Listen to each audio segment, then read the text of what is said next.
আসসালামু আলাইকুম। Welcome to my YouTube channel কল কোব্বাচ্ছার। আমি এবার আলোচনা করব প্রিপোজিশন নিয়ে। প্রথমেই জেনে নাও প্রিপোজিশন কাকে বলে। প্রিপোজিশন কাকে বলে এই সংজ্ঞাটা তুমি যদি ভালোভাবে বুঝতে না পারো তাহলে অনেক ক্ষেত্রে প্রিপোজিশনকে বাক্যের মধ্য থেকে তুমি ফাইন্ড আউট করতে পারবে না। প্রিপোজিশনের সংজ্ঞা হলো যে ওয়ার্ড কোনো নাউন বা প্রোনাউনের পূর্বে বসে বাক্যের মধ্যকার অন্যান্য ওয়ার্ডের সাথে ওই নাউন বা প্রোনাউনের কেমন সম্পর্ক এটা তুলে ধরে বা প্রকাশ করে। অর্থাৎ যে নাউন প্রোনাউনের পূর্বে প্রিপোজিশন বসলো ওই নাউন প্রোনাউনের সাথে বাক্যের মধ্যেকার অন্যান্য ওয়ার্ডের কেমন সম্বন্ধ এটা তুলে ধরে। সম্বন্ধ স্থাপন করে না, সম্বন্ধ হয়েই আছে, সেই সম্বন্ধটাকে তুলে ধরে বা প্রকাশ করে, তাকে প্রিপোজিশন বলে। আমি একটা উদাহরণ দিই, তাহলে তুমি বিষয়টি ভালোভাবে বুঝতে পারবে। যেমন the book is on the table. The book is on the table বাক্যটির অর্থ হলো বইটি টেবিলের ওপরে আছে।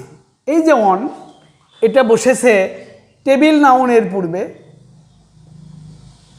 নাউনের এই টেবিল নাউনের পূর্বে বসে বাক্যের অন্যান্য ওয়ার্ড যেমন বুক অর্থাৎ বই, ইজ অর্থ থাকা বা আছে, এই বই এবং আছে শব্দের সাথে টেবিলের কেমন সম্পর্ক এটা তুলে ধরছে অন। আমি বিষয়টি আরও বোঝানোর জন্য কথাগুলো বলছি। যেমন এটা টেবিল, বইটা আছে টেবিলের ওপর, এ অন থাকাতে আমরা বুঝতে পারছি বইটি এবং টেবিলের সম্পর্ক হয়ে আছে এমন। কিন্তু এখানে অন না দিয়ে যদি থাকতো under the table, under the table, তাহলে বই এবং টেবিলের সম্পর্কটা হতো এমন। এখানে আন্ডার না দিয়ে যদি এই শব্দটা থাকতো অ্যাবভ দি টেবিল বা ওভার দি টেবিল, তাহলে সম্বন্ধটা হতো টেবিল এবং বইয়ের সাথে সম্পর্কটা হতো এমন। তাহলে আমরা বুঝতে পারলাম প্রিপোজিশন কাকে বলে। যে ওয়ার্ডগুলো বা যে ওয়ার্ড নাউন বা প্রোনাউনের পূর্বে বসে, নাউন বা প্রোনাউনের পূর্বে বসে বাক্যের মধ্যকার অন্যান্য ওয়ার্ড, এই যে এই ওয়ার্ড বা এই ওয়ার্ড, অন্যান্য যে ওয়ার্ডগুলো আছে সেই ওয়ার্ডগুলোর সাথে যে নাউনের পূর্বে বসলো এই নাউনের সাথে এই ওয়ার্ডগুলোর সম্পর্ক কেমন এই শব্দটা তার তুলে ধরে বা প্রকাশ করে, তাকে প্রিপোজিশন বলে। প্রিপোজিশনের কাজই হলো কোনো নাউন বা প্রোনাউনের সাথে বাক্যের অন্যান্য ওয়ার্ডের সম্বন্ধটা কেমন তা তুলে ধরা বা প্রকাশ করা। যেমন আমি আর একটা উদাহরণ দিই। আমি যদি বলি I am going to Dhaka, মনে করো ঢাকা এইদিকে, তাহলে টু ঢাকা অর্থ কি? আমি ঢাকার দিকে হয়ে আসি। আমার সাথে ঢাকার সম্পর্কটা কেমন এটা তুলে ধরছে কে? টু। টু অর্থ দিকে বা প্রতি, অর্থাৎ আমি ঢাকামুখী হয়ে আসি। এই টু শব্দটা আমার সাথে ঢাকার সম্পর্কটা কেমন তা তুলে ধরছে বা প্রকাশ করছে, তাই টুটা হলো প্রিপোজিশন। তোমরা মনে রাখবে বহুল ব্যবহৃত প্রিপোজিশন হলো খুব ছোট ছোট শব্দগুলো, যেমন in, at, for, about, into, with, without. তবে একটা মজার বিষয় হলো এই শব্দগুলো মধ্যে কিছু কিছু শব্দ আছে যারা একাধিক পার্টস অফ স্পিচ হিসেবে ব্যবহৃত হয়। যেমন ইন, ইন বাক্যভেদে প্রিপোজিশন হতে পারে, বাক্যভেদে অ্যাডভার্ব হতে পারে, বাক্যভেদে নাউন হতে পারে। যেমন he is in the room, he is in the room, সে রুমের মধ্যে আছে, এখানে ইনটা প্রিপোজিশন। কেননা নাউনের পূর্বে বসে এই শব্দ এবং এই শব্দের সাথে নাউনের সম্পর্কটা কেমন, এই রুম নাউনের সম্পর্কটা কেমন তা তুলে ধরছে, অতএব এটা প্রিপোজিশন। কিন্তু এই বাক্যে যেমন হি open the door, open the door and went in, এই ইনটা কিন্তু অ্যাডভার্ব,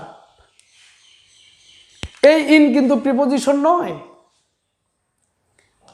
কেননা প্রিপোজিশনের যে সংজ্ঞা তা এই ইনের মধ্যে নাই। এই ইন কোনো নাউন বা প্রোনাউনের পূর্বে বসে নাই এবং সেই নাউন বা প্রোনাউনের সাথে বাক্যের অন্যান্য ওয়ার্ডের কেমন সম্পর্ক তা তো তুলে ধরে নাই, বিধায় এটা প্রিপোজিশন না। তাহলে ওটা অ্যাডভার্ব হলো কেন? অ্যাডভার্ব হলো এই কারণে, অ্যাডভার্বের যা সংজ্ঞা তা এর মধ্যে আছে। যেমন অ্যাডভার্ব বের করার একটা উপায় তোমাদেরকে বলেছি, তুমি যদি কোথায় দিয়ে প্রশ্ন করো তাহলে অ্যাডভার্ব বের হয়। তুমি যদি প্রশ্ন করো সে কোথায় গেল, সে মধ্যে বা ভিতরে গেল, যদি ওয়েন্ট ইন অর্থ প্রবেশ করা, প্রবেশ করা অর্থই ভিতরে যাওয়া,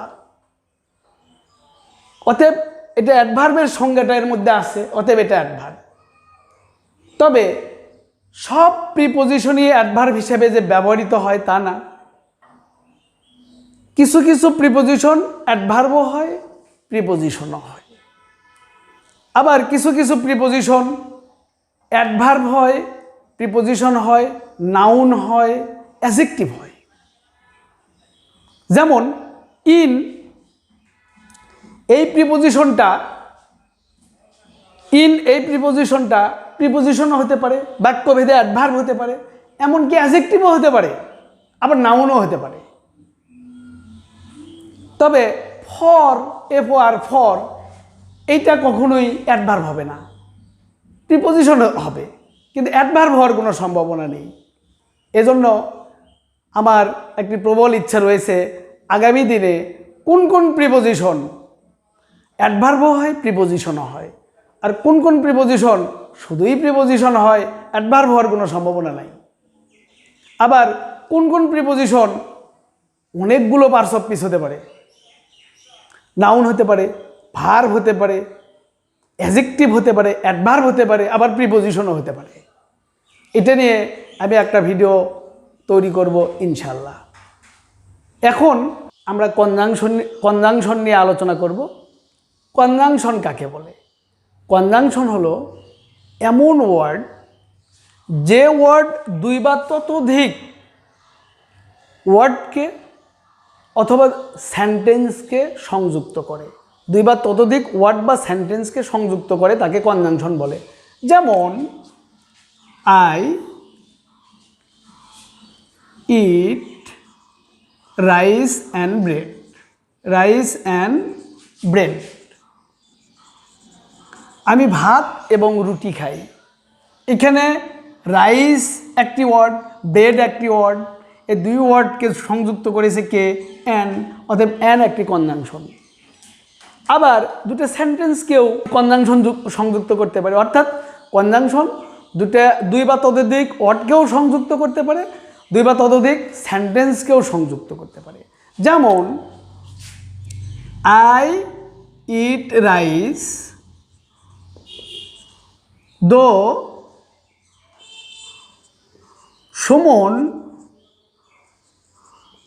ইটস ব্রেড, ইটস ব্রেড।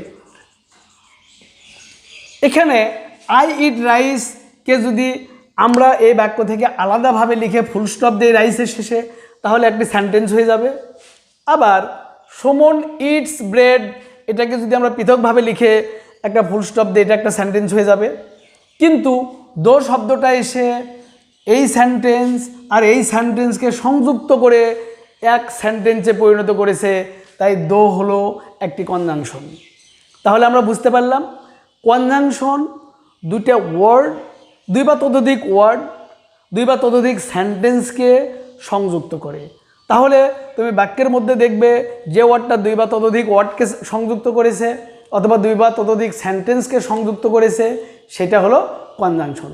আশা করি বিষয়টি তোমরা বুঝতে পেরেছো। এইবার আসি আমরা ইন্টারজেকশনে।